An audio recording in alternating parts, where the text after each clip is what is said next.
So let's go ahead and get started. So today we have Amy Unger and Jason O'Brien from the Preservation Planning Unit in History Colorado's Office of Archaeology and Historic Preservation. They are both of our national and state register historians. So they are the experts on these programs here in Colorado, and so they're here to share that information with you. I will note that this is our first time trying to do a group webinar with multiple people, so we might have some technical difficulties, so just bear with us and just hang out while we get that sorted out. But yeah, so now I'm going to turn it over to them.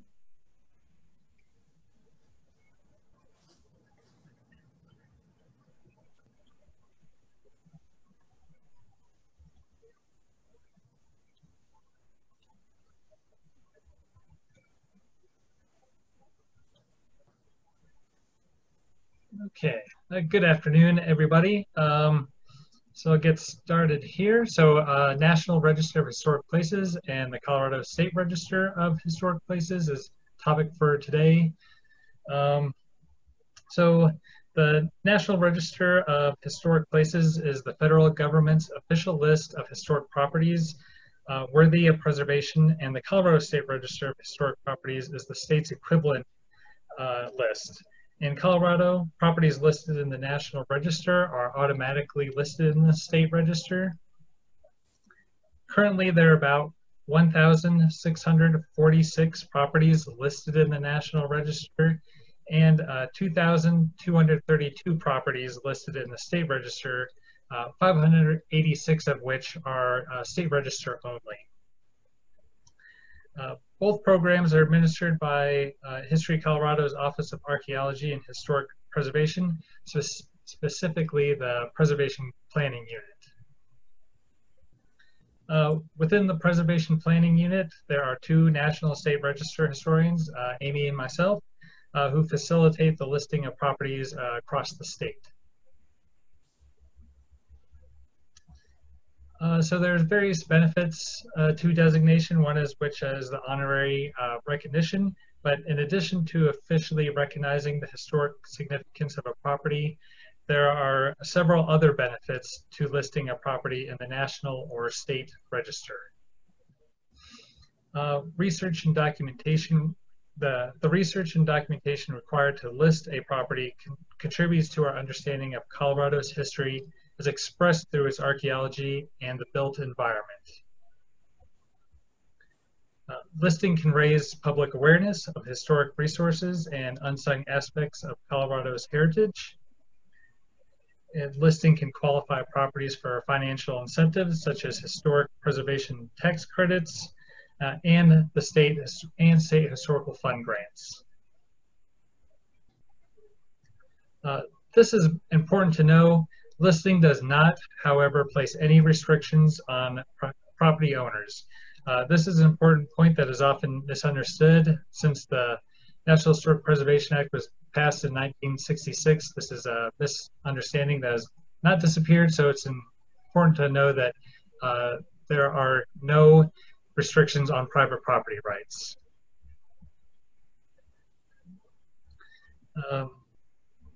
So the National and State Register programs are very similar. Both require a thorough documentation of the property's physical aspects, historic context and significance before review and approval by the listing authority, which is the National Park Service or History Colorado, respectively. They differ, however, in a few important ways. State Register requires 100% active owner consent, while National Register requires only that 50% of the owners do not actively object to the listing. The State Register process can be completed more quickly, and State Register listing can qualify a property for state preservation tax credits, but not federal preservation tax credits.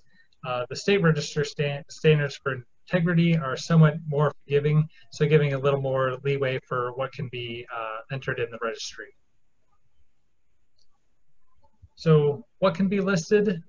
There's a wide variety of resources that may be listed in the National and State Register. These include buildings, sites, structures, districts, and objects. Whether or not a resource is eligible for listing is determined by its significance and its integrity. A standard set of criteria are used to evaluate significance, but to fully understand the potential significance of a resource, one must first understand its historic context.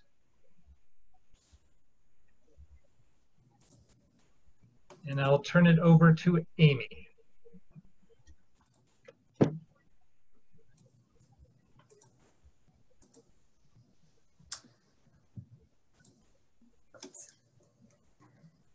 Okay. So as Jason said, to fully understand the potential significance of a place, you have to understand its context. In other words, you have to understand the historical trends and conditions that directly influence both the property's physical characteristics and the activities that took place there over time. This is achieved through research into the history of the property and the local, regional, and national trends that directly influence the development of the property. For instance, to understand the significance of Frank Lloyd Wright's Roby House, we need to understand something of the history of the Chicago neighborhood in which it was built, the biography of the family that commissioned the home and their motivations, trends in early 1900s residential architecture at the local, regional, and national level, the trajectory of Frank Lloyd Wright's career and how this house compares with his other work, the history of stained glass, the history of interior design and furniture, and the evolution of construction techniques during the early 1900s.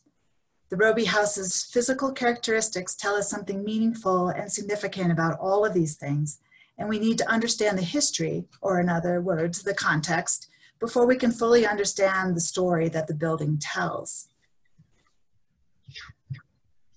Once the story of a place is well understood, one can begin to formally evaluate the property for potential eligibility for listing in the National or State Register.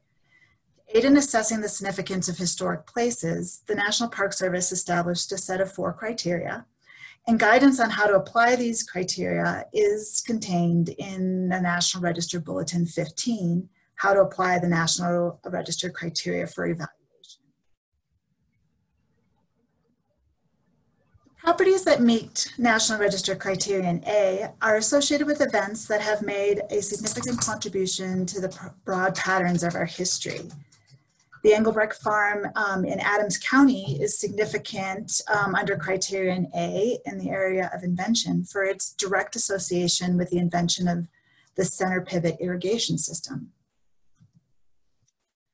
Properties that meet National Register Criterion B are associated with the lives of persons significant in our past. A good example is the Beatrice Woolard Alpine Tundra research plots, which are significant for their affiliation with Dr. Beatrice Woolard, an internationally recognized tundra ecologist who made significant contributions to the local, state, and federal environmental policy. Properties that meet Criterion C embody the distinctive characteristics of a type, period, or method of construction, or represent the work of a master, or possess high artistic values, or represent a significant and distinguishable entity whose components may lack individual distinction. That last bit really refers to historic districts, where each individual property may not be highly significant in and of itself, but as a collection, they represent a significant resource. Properties that meet National Register Criterion D have yielded or are likely to yield information important in prehistory or history. The 1904 Margarito Vargas homestead is an important example of a Hispano sheep ranching homestead built in the Purgatory River region. It's significant for its potential to yield information about the individuals who occupied the homestead and how they carried out day-to-day activities. The state register criteria mirror the National Register criteria with one additional criterion, the geographic importance of the property. The Palmer Lake Star in El Paso County is a good example of such a property. Ordinarily, cemeteries, birthplaces, or graves of historical figures, properties owned by religious institutions or used for religious purposes, buildings that have been moved from their original location, reconstructed historic buildings, properties primarily commemorative in nature, and properties that have achieved significance within the past 50 years are not considered eligible for listing in the National Register. However, the National Park Service developed an additional set of criteria considerations to evaluate properties that fall within these categories and allow their listing under certain circumstances. These considerations are also outlined in National Register Bulletin 15. Some examples here are Temple Aaron in Trinidad, a religious property that is listed for its architectural significance.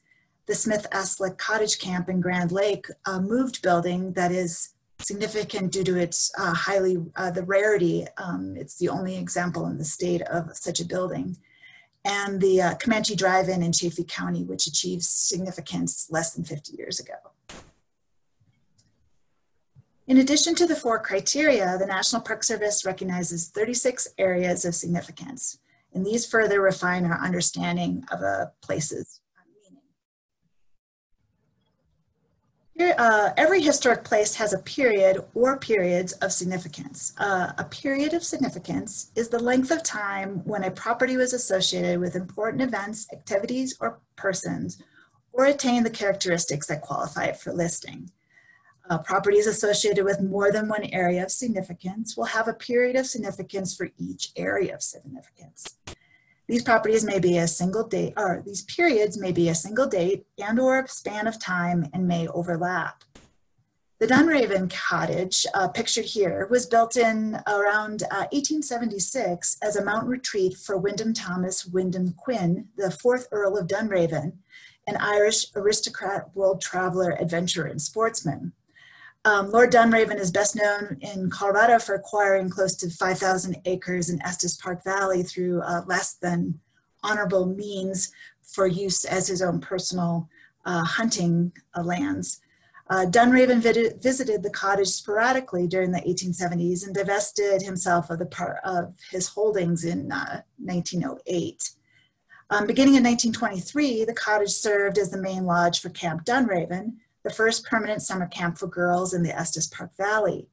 Operated by the North Central Colorado Council of Campfire Girls, camp offered a typical mix of activities, including hiking, sports, horseback riding, and arts and crafts until 1965. The Dunraven Cottage is locally significant under Criterion C in the area of architecture as a rare example of Queen Anne architecture in the Estes Park Valley. And its period of significance extends from 1876, when at the time the cottage was constructed, to circa 1950, when it received its last major addition. The Dunraven Cottage is also locally significant under Criterion A in the area of entertainment recreation for its association with the history of organized summer camps, and in the area of social history, specifically women's history, for its association with the Campfire Girls of America. The period of significance for entertainment, recreation, and social history extends from 1923 until 1965. Places can be listed at the national, state, or local level. This refers to geographic scope of the context as opposed to the various registers, national, state, or local. It's something that is kind of often confused a bit. Places that are eligible at the national level, such as the Lowry Pueblo, the Coronado Relocation Center, and Red Rocks Amphitheater, are significant from a national perspective. These places convey information that is important to our understanding of the history of the United States and compare favorably with similar properties across the country. Places that are significant at the state level, such as Boggsville or Glen Eyrie, or the Great Western Sugar Beet Flume and Bridge, are important from a statewide perspective and compare favorably with similar properties across Colorado. The majority of properties that are listed in the National Register are eligible at the local level, such as the Manzanola Depot, the Hugo Swimming Pool, and the Haswell Jail, meaning that these properties, their story is primarily grounded within the local community and the local context. Many historic properties are significant, but not all properties retain significant historic authenticity to be considered eligible for the National or State Register. By evaluating a property's integrity, we assess the ability to convey its significance through its historic characteristics and features. The National Park Service identified 7 aspects of integrity. The first aspect is location, and it's pretty straightforward. Does a property still stand, or does a resource still stand in the area where it gained significance? So obviously for the state capitol, location is an incredibly important part of its integrity, and it definitely retains its integrity of location. Whereas the example to the right, the Glen Isle Wait Station, which was a railroad wait station for a property along in Platte Canyon, was moved to a park within the town of Bailey, and therefore has no longer retains its integrity of location.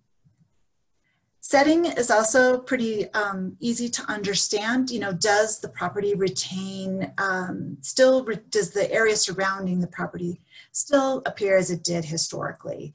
So we have the Saltworks Ranch in the left, which definitely retains its historic landscape around it, as opposed to the example from Denver on the right, where modern high-rises have engulfed a Victorian era building. Design, it refers to whether or not the property retains its historic massing and form and other features that it exhibited when it was first constructed. The bungalow on the left definitely looks as it did when it was first constructed, whereas the building on the right actually was a pop top. These are actually the same 2 buildings. This is a before and after. So definitely the building on the right has lost its integrity of design because it now has a 2nd story and has other features that are of contemporary age. Materials are pretty straightforward too. Does the building retain its historic materials that it from when it was constructed? Those materials may have been replaced, but as long as they are replaced in kind, we consider it to still retain integrity. The building on the right is in the process of losing its integrity, as its historic clapboard siding is being covered with non-historic faux log siding. Workmanship really refers to those qualities, features, and characteristics that represent the craftsmanship and the historic building techniques employed at the time of the building's construction. So the building on the left with its gingerbread porch detailing, beautiful front door and side lights, transoms, and also its windows, really speaks to the quality of the work and the type of techniques that were used to construct homes during the Victorian era. Whereas the building on the right has had its front porch posts replaced with more contemporary simple posts. The door has been replaced with a contemporary door, and the windows also replaced. So this building really conveys more about current building techniques as opposed to the workmanship of the past. Association really is a combination of the aforementioned areas of aspects of integrity as they combine in order to maintain the building's association with its context. So the Lamar Depot clearly retains all of its other aspects of integrity, and including its location and setting next to the railroad tracks, and really continues to connect strongly with its context of railroading during the early 1900s. The other building, an agricultural barn that was converted to a home, doesn't, you know, has all these features now that really don't connect it to its agricultural past, that degrade that connection. And so its integrity of association has definitely been compromised. Feeling is just one of those kind of subjective aspects of integrity that, you know, you see it, you know it when you see it kind of thing. You know, a building that retains its integrity of design, workmanship, materials, oftentimes, you know, in setting, will contain its integrity of feeling very clearly. When you start to chip away at some of those features, like on the building on the right, where we see the porch has been replaced, doors and windows replaced, modifications made to the dormers, maybe the addition of some dormers, and some contemporary fencing, the building starts to lose its sense of history, a sense of its feeling of historic quality. So that's just a good example of that. So as one or more aspects of integrity is compromised due to unsympathetic alterations or changes, a property's ability to tell its distinctive story is weakened. So just because one aspect of integrity may be compromised to some degree, it doesn't necessarily mean that the building is no longer eligible, but it does start to weaken. And depending on the context, certain aspects of integrity can be more important and more critical that they be maintained. If the adverse effects to the integrity become too great, the property can really no longer convey its significance and is therefore not eligible for listing. So Jason's going to talk to you a little bit now about the nomination process.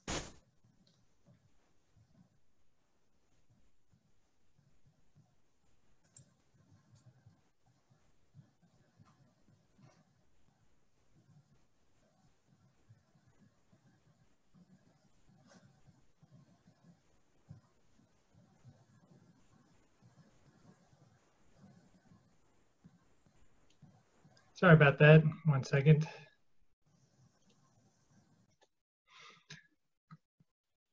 Okay, so a little overview of the nomination process. Why is this not moving? There we go. Okay, so the nomination process for the national and state registers is very similar and begins with confirming with History Colorado staff that a property is eligible for listing. This includes Amy and I and Erica and some other staff as the eligibility committee and review these submissions.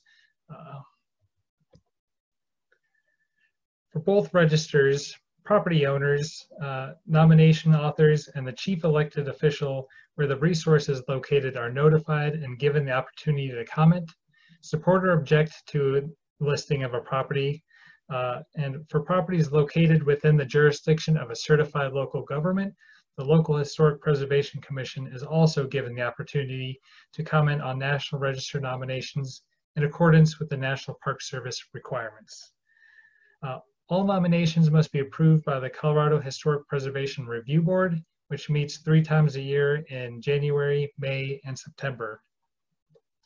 The volunteer board is appointed by the governor and consists of professionals in the area of history, historic architecture, architectural history, prehistoric archaeology, and historic archaeology, as well as citizen members with relevant experience. Upon approval by the review board, state register nominations are forwarded to the History Colorado Board of Directors for final approval, while National Register nominations are forwarded to the National Park Service for review by their staff and final approval by the keeper of the National Register. So then just kind of go into some really cool examples that we have the listing. So just kind of give you an overview of the various types of properties that are on these registers. So this is the Coronado Lodge in Pueblo, Colorado. The 1940s Coronado Lodge stands on Lake Avenue in South Pueblo. The Pueblo Revival-style motel complex includes 5 contributing buildings. 4 are constructed of locally made adobe bricks. The lodge was listed in the National Register in March 2020. The Coronado Lodge is locally significant under Criterion A in the area of commerce for its operation as a motel from circa 1940 to 41 to the present, attracting travelers on US Highway 85, 87, as well as visitors to the nearby Greyhound racetrack, St. Mary Corn Hospital, and Colorado State Fair to the northwest. In the 1940s, the Coronado was affiliated with the United Motor Courts referral chain and advertised in a number of tourist publications. And after Interstate 25 opened in 1959, the Coronado continued to draw overnight travelers, as well as offering some units for extended stays.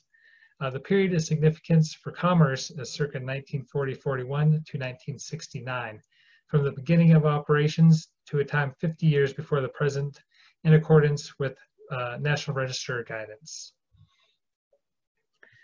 The Coronado is further significant under Criterion A in that area of ethnic heritage, specifically African American heritage, for its association with the history of African American travel and tourism during the era of segregation. The motel offered accommodations to both white and African American travelers as early as 1946, and advertised from 1957 to 1967 in the Negro Traveler's Green Book, a guidebook identifying facilities hospitable to Black guests.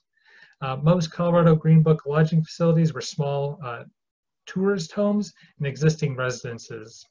In 1957, the Coronado became the second Colorado motel to be listed in the Green Book under owners Arthur H. and Hattie L. Copley, and remained one of the only 3 motels listed in it through 1967. The period of significance for ethnic heritage extends from 1946 through 1967, and corresponding to the beginning of its ownership by the Copleys when the motel began welcoming African American patrons through the years the motel was listed in the Green Book. The Coronado is also locally significant on Criterion C in the area of architecture as a well-preserved mid-century example of a Pueblo Revival-style motel complex. The Pueblo Revival style produced an eye-catching appearance designed to appeal to travelers by evoking the history and romance of the Southwest. The style is particularly appropriate for Pueblo, which historically has had a large Hispano population with ties to New Mexico. The period of significance for architecture extends from circa 1940-41, when the initial motel buildings were constructed, to circa 1946-48, when all guest room buildings were completed. Next up, we have the Garcia Espinoza Garland Ranch headquarters. The circa 1885 Garcia Espinoza Garland Ranch headquarters is located in southeastern Conejos County between Conejos and San Antonio Rivers, in an area of the country known as La Isla, meaning the island. The ranch was listed in the National Register in December 2018. The headquarters contain a variety of representative examples of ranch buildings, including a house, garage, privy, potato shed, granaries, and sheep sheds, as well as an extensive corral complex surrounding irrigated hayfields, field ditches, and building ruins. The headquarters includes both adobe and wood frame buildings constructed between circa 1885 and circa 1968. The Garcia Espinoza Garland Ranch is locally significant under Criterion A in the area of ethnic history for its more than half-century association with 2 Hispano families from circa 1885 to 1937. Jose Victor Garcia acquired part of the land comprising this ranch in 1882 and transferred it to his son Celestino in 1887. The eastern part of the ranch was settled by another son, Lafayette Garcia. Both Jose Victor and Celestino were active in Colorado politics and served in the state legislature. The Garcias sold the ranch to Francisco A. Espinoza, who was active in politics and in the Sociedad Protección Mutua de Trabajadores Unidos, a Hispano-fraternal and civil rights organization.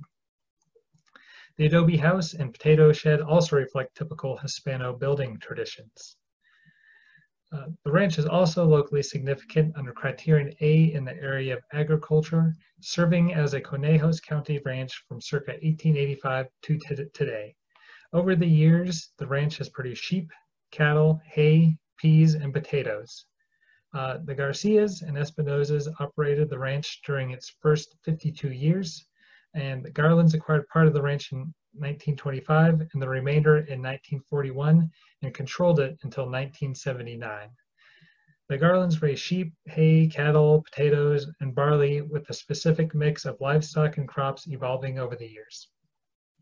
Cattle are still raised on the ranch and hay is cut in the surrounding fields. The ranch is further locally significant under criterion C in the area of architecture from circa 1885 to circa 1965-68 for its well-preserved collection of building types forming a ranch headquarters, including residential, crop storage, animal control, and support facilities.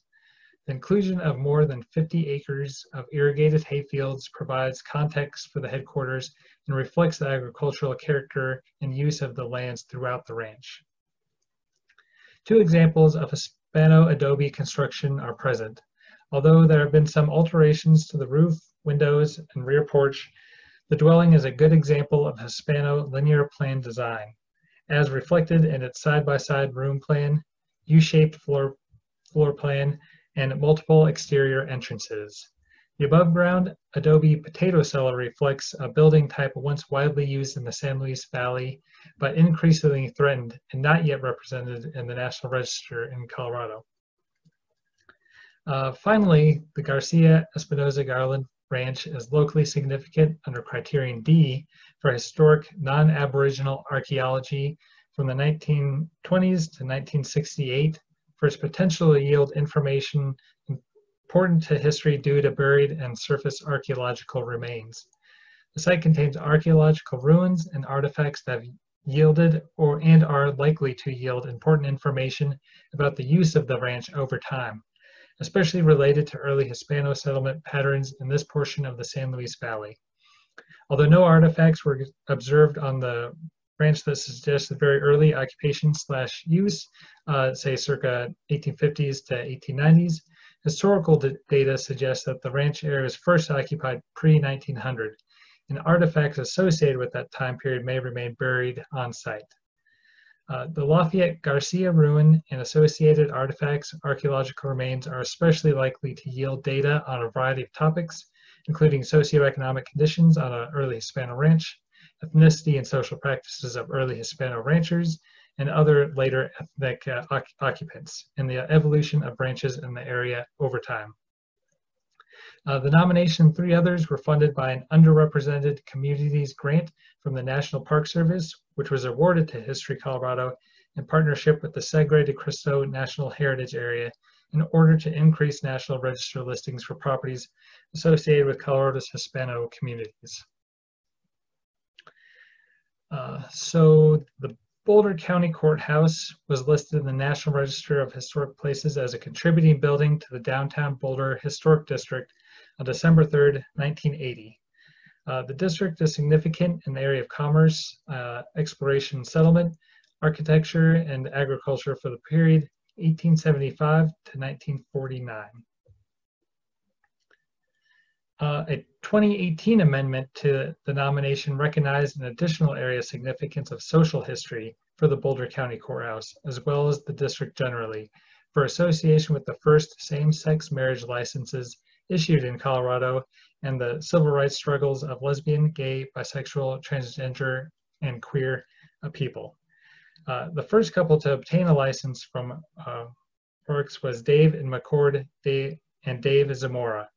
Over the course of a month, Rorke's issued 5 more marriages licenses to same-sex couples until she was ordered to stop by the state attorney general.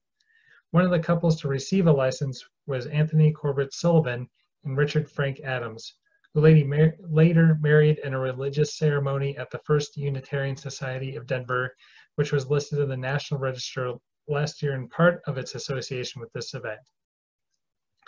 The period of significance for social history is 1975, the years the marriage licenses were issued by then County Clerk Celia Rorix from her office in the courthouse. Due to exceptional significance, the courthouse meets the burden of criteria consideration G for periods of significance less than 50 years ago. This amendment was prepared by OHP staff as part of the Heritage Diversity Initiative. Completed in 1964, St. Stephen's Lutheran Church is located in the North Denver suburb of North Glen. The church was listed in the National Register in July 2019. St. Stephen's is significant at the local level and criterion C in the area of architecture as an exceptional example of post-World War II neo-expressionist design applied to a small house of worship in a suburban setting. Post-war neo-expressionist architects such as Erno Saarinen and deconstructed previous notions of what a building should look like, viewing architecture as a form of sculptural art. Often inspired by nature, neo-expressionists employed a variety of means to create visionary and emotionally evocative buildings, including distortion and symbolism. While frequently pushing the limits of engineering techniques and construction methods, neo-expressionist ideals are reflected in St. Stephen's diamond-shaped plan, symbolic and naturalistic lily-like form, and soaring thin-shell concrete sculptural roof that appears to float above the church walls. St. Stephen's is further significant in the area of architecture at the local level as an excellent representation of the work of Boulder-based master architect Charles A. Hartling. As a young architect in the 1950s, Hartling was mentored by prominent modernist architect James Hunter before partnering with Titian Papacristo after establishing a solo practice in the early 1960s. Hartling was able to fully explore his interest in neo-expressionist architecture, primarily known for approximately 40 sculptural residences he designed in and around Boulder. Hartling also worked on 4 church projects that are now emerging as essential elements of his body of work. As a practicing Lutheran, Hartling thought deeply about church architecture and how it could reflect his faith and inspire others. Never interested in the traditional forms of the past, he sought inspiration from the natural world, which he translated into unique buildings that would serve the needs of their owners while pushing the boundaries of modern architecture. St. Stephen's Church is further significant at the local level in the area of engineering as an exceptional example of post-World War II thin-shell concrete engineering techniques. At St. Stephen's, Hartling and civil engineer Eve Falk Jørgensen employed thin-shell technology. Pioneered in the United States by structural engineer Anton Tedesco and embraced by neo-expressionist architects such as Felix Candela. In a unique and surprising manner, inverted the more typical vaulted thin-shell roof form to achieve the swooping lily-inspired shape Hartling desired. St. Stephen's Lutheran Church is nominated for its architectural and engineering significance and therefore meets guidelines for criteria consideration A. So looking at the Como Cemetery, this is another one that kind of shows examples of the criteria considerations, as well as I'll get into another aspect, which is the multiple property documentation form. So the Como Cemetery was established 1887, a half-mile north of the mining town of Como. The cemetery covers 4.4 acres, comprising approximately 500 graves. Because of its size and range of resources that include a historic shed and an active irrigation ditch, 2 bridges over the ditch, and the grave markers and enclosures, the Como Cemetery is treated as a district. The cemetery replaced an earlier burial ground, which was abandoned due to its location above a spring and fears that it was a source of water contamination. Graves from this earlier site were moved to Como Cemetery by November 1887 as required by town ordinance. The Como Cemetery nomination is a good example of other tools and requirements that should be kept in mind when seeking to nominate a property. This nomination was listed under the Park County, Colorado Historic Cemeteries Multiple Property Documentation Form, or MPDF. When seeking to nominate a property, you must check to see if there is an MPDF under which to nominate it. This is a tool that may help you identify the type of property, the historic context for which it may be significant, and help you determine the important characteristics of the property that must be present in order to list on the National Register. MPDFs group related historic properties, and in them, the themes, trends, and patterns in history shared by the properties are organized into historic context and the property types that represent those historic contexts. To note, these are not a nomination in their own right, but serve as a basis for evaluating the National Register eligibility of related properties. Some MPDFs include multiple historic contexts and property types. The Park County Cemeteries MPDF includes one context with various themes within it. This is historic cemetery development in Park County, 1859 to 1965. The historic context provides a narrative history that ties to the development of the cemeteries, how they came to be, and why they appear the way they do. This one includes themes such as, but not limited to, early settlement, creation of Park County cemeteries, starting with Boot Hill burials. It covers the nature of death on the frontier and burial practice with such topics as disasters and accidents, and discusses the components of a cemetery like grave marker types, materials, funerary motifs, and etc. Following that, the context outlines the associated property types. In this case, they're town cemetery, community cemetery, and family cemetery, and it describes the physical aspects of those types, what they may be significant for, how to assess integrity, and the requirements it should meet to be listed. So this MPDF lays the basis for future listing of historic properties. The Como Cemetery was the first to be listed under this document. Again, because of its relative size and complexity, it is listed as a district. Other cemeteries, such as a family cemetery, may be categorized as a site. The Como nomination reflects the MPDF as it discusses the components of the cemetery, such as describing the entrance, circulation network, and burials and monuments. It also goes into the materials, emblems, and symbols and epitaphs found within. It also discusses features such as enclosures consisting of wrought iron or wood pickets, among other features found within.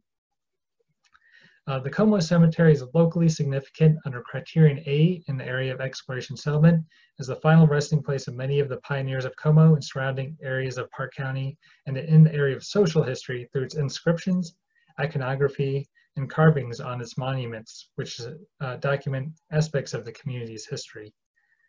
The period of significance for exploration and settlement and social history is from 1887, the year the cemetery was established, until 1937, the year the Colorado and Southern Railway terminated its service through Park County and closed the Como Roundhouse, resulting in the end of the town settlement period.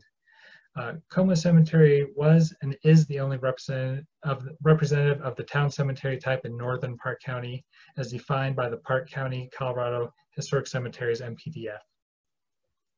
Como Cemetery is also locally significant under Criterion A in the area of industry for the year 1893 for its association with the industrial accident at the King Coal Mine that claimed the lives of 25 mostly Italian miners.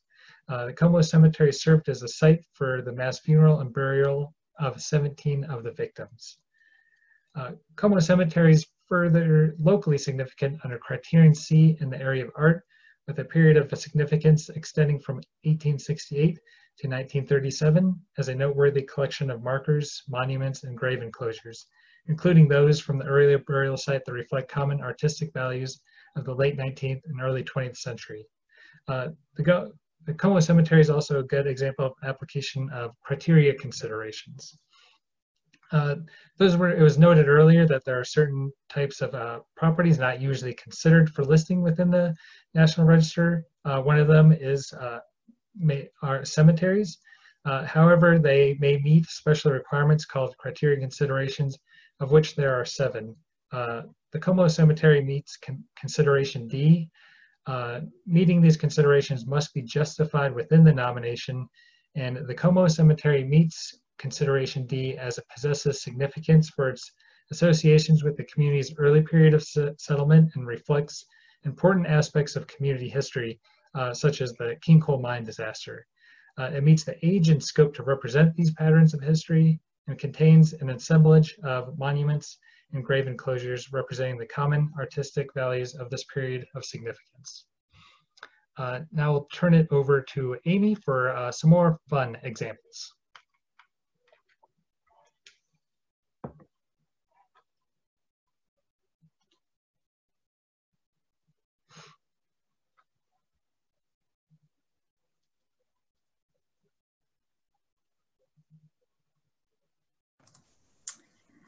All right. The Denver, Northwestern, and Pacific Railway Depot stands within the Heritage Park Museum in Kremling, Colorado, 1 block north of Kremling's main commercial thoroughfare. The depot was listed in the state register in September of 2019 and is a good example of a building that has been listed despite being moved from its original location. Depots, more than any other railroad-related building, are often moved from their original locations. Because integrity of location is critical to significance under criterion A, a moved depot will rarely qualify under this criterion.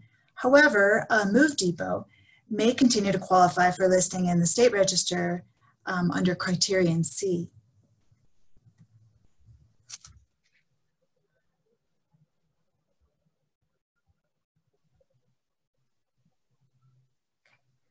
The 1906 Denver, Northwestern, and Pacific Railroad Depot is significant under criterion C for architecture as a good example of a wood frame combination depot subtype as defined in the multiple property documentation form Railroads in Colorado from 1858 to 1948.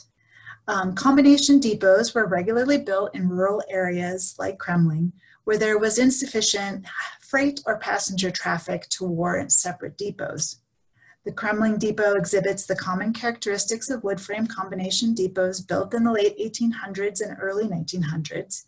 It is a one-story rectangular plan wood frame building with a side gable roof with deep overhanging eaves that provide shelter for passengers and freight from inclement weather.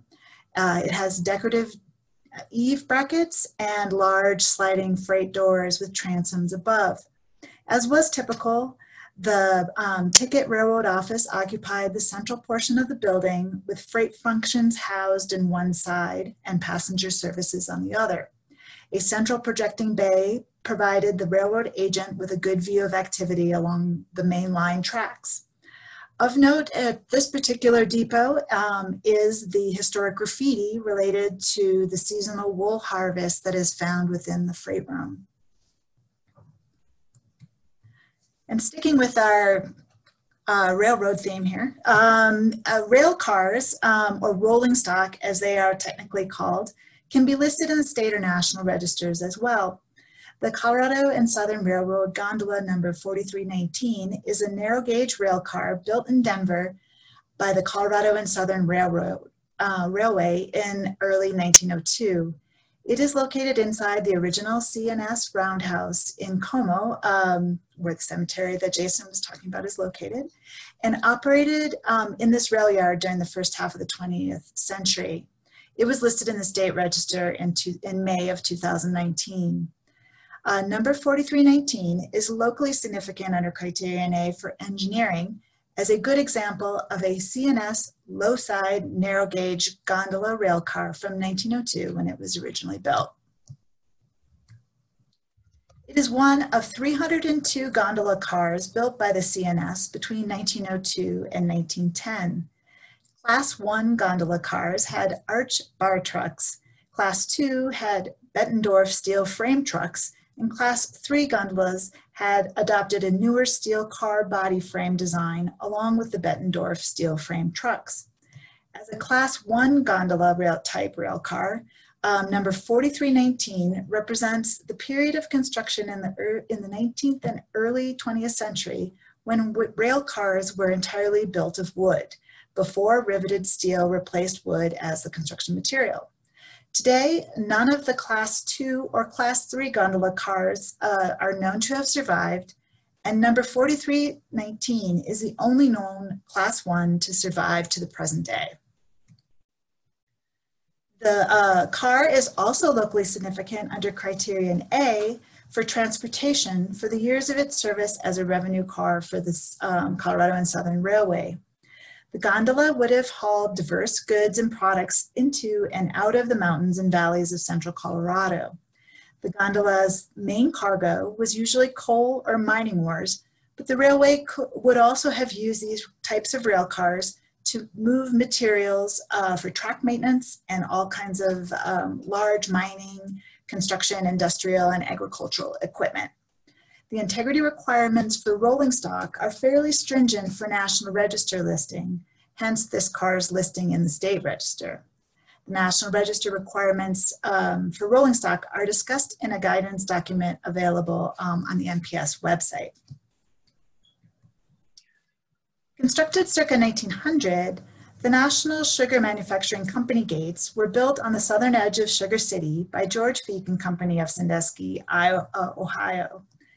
The gates were listed in the State Register in May 2019 and are a good example of a property that was listed in the State Register for its geographic importance. Standing at the southern terminus of the town's main thoroughfare, the historic gate served as the grand entrance to the National Beet Sugar Company factory, completed that same year. Sugar City was, for all intents and purposes, a company town, built on National Beet Sugar Company land and platted and developed by the Sugar City Townsite Company and Sugar City Improvement Company, entities that were both closely associated with the sugar beet enterprise and its investors. Managed by the National Sugar Manufacturing Company after 1901, the factory was a driving force in the region's economy through 1967 when the factory ceased operations. The factory was demolished in the mid-1970s. The gates are locally significant under criterion D for geography, community identity, as a prominent local landmark and tangible reminder of the sugar beet industry that was the impetus for the founding of Sugar City. The gates are the only surviving resource associated with the beet sugar factory and that once dominated the local landscape and employed much of the population. The period of significance is 1900, the date the gates were built. Built in 1940 as a retirement home for William and Elizabeth Kelley, the 1.5-story wood frame Kelley House is a fine example of a 20th century Cape Cod residence. The Kelley House was listed in the National Register in November 2019 and demonstrates that modest buildings can be successfully listed in the National Register if the context and integrity support significance. At the time of the house's construction, the Cape Cod style had gained unprecedented popularity across the United States, largely due to the efforts of Boston architect Royal Barry Wills, whose work was widely published. The Cape Cod was valued for its affordability and the ease for which it could be expanded. As was common with homes of this type, the Kelleys added a compatibly designed addition to the north side of the home in 1953, which they expanded to the east in 1955. The residence exhibits all of the distinctive characteristics of Cape Cod homes built before World War II, including 1.5 stories, a rectangular plan, side gable roof with front gable dormers, symmetrical facade with central entry, wood horizontal siding, multi-light windows, and colonial revival design details. Interior features typical of Cape Cod homes are also evident here, including a central staircase, extensive built-in cabinetry, and a fireplace with classical mantel. Cape Cod houses are rare in Loveland and northern Colorado in general, and this is the first in Colorado to be listed in the National Register. The period of significance extends from 1940, the year of construction, to 1955, when the last addition was constructed to the home's when the last historic addition was completed. The overall integrity of this home is excellent, both inside and out, and that definitely supported its listing in the National Register.